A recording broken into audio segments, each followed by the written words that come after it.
I've just suddenly realised that the name of the show is Veterinary Ramblings, and we've rambled. We haven't done much of the veterinary stuff. Yes. No. And so I wondered whether we could bring you back to the Bella Moss Foundation at all, because you're heavily involved with the Bella Moss Foundation, or you were at one stage. Yes, I haven't been for some time due to personal commitments elsewhere and things, but I was quite heavily involved with them when I used to work at Veterinary. Other pharmaceutical companies do exist. And I did quite a lot of work on antimicrobial resistance.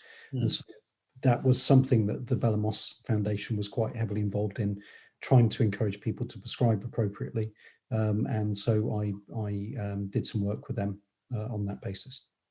Do you want to tell us just a little bit, just not a lot, but just a little bit about the Bella Moss Foundation? Because I'm well aware that not many people in this country, let alone abroad, may have heard of the Bella Moss Foundation.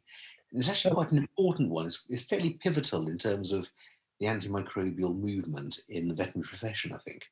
Yes, I think Jill Moss, who is the founder of the foundation, has been doing a lot of work to try and raise awareness of antimicrobial resistance, certainly before it really hit the public consciousness to the level it has now.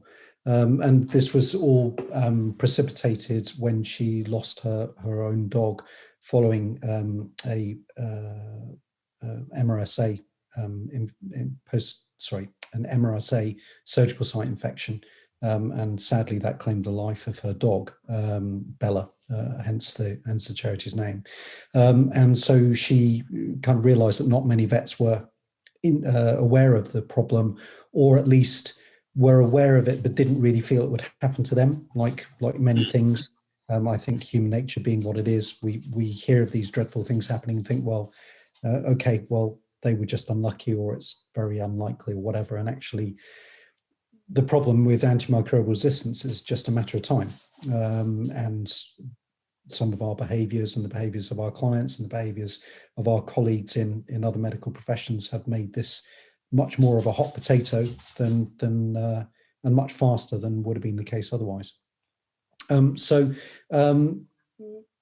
Jill did a lot of work canvassing support from key opinion leaders inside the veterinary profession. So she did a lot of work with the RVC and some of the clinicians there. I worked with her as well on some aspects, and she also provided some help and assistance to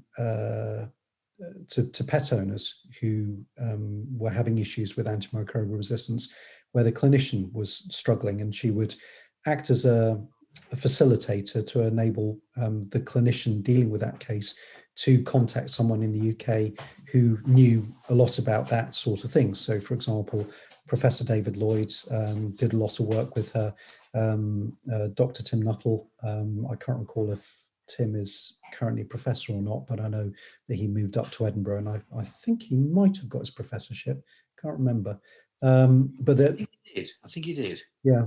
So if you're listening to, so it's a travesty if he didn't. But yeah, yes, I think Tim definitely really knows his stuff, and so she would allow people to network. But it's an awful lot of work for one person to do, and although she is supported by a group of volunteers, I think there is an awful lot of demand for her services. That being a charity, and obviously charities rely on fundraising to enable them to perform their function.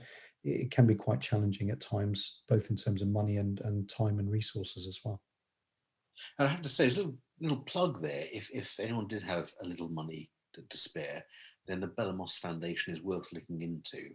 They were, as I say, pivotal in the veterinary antimicrobial resistance movement, and still are, offering not chastisement, but actually positive help to vets and owners who are trying to find the correct antimicrobial treatment for their pets. And they do provide some training as well. So training for nurses in the areas of infection control, for example. So there are a number of courses. that are very useful for veterinary nurses to enable them to take the lead in infection control and practices. So there's some really good resources there.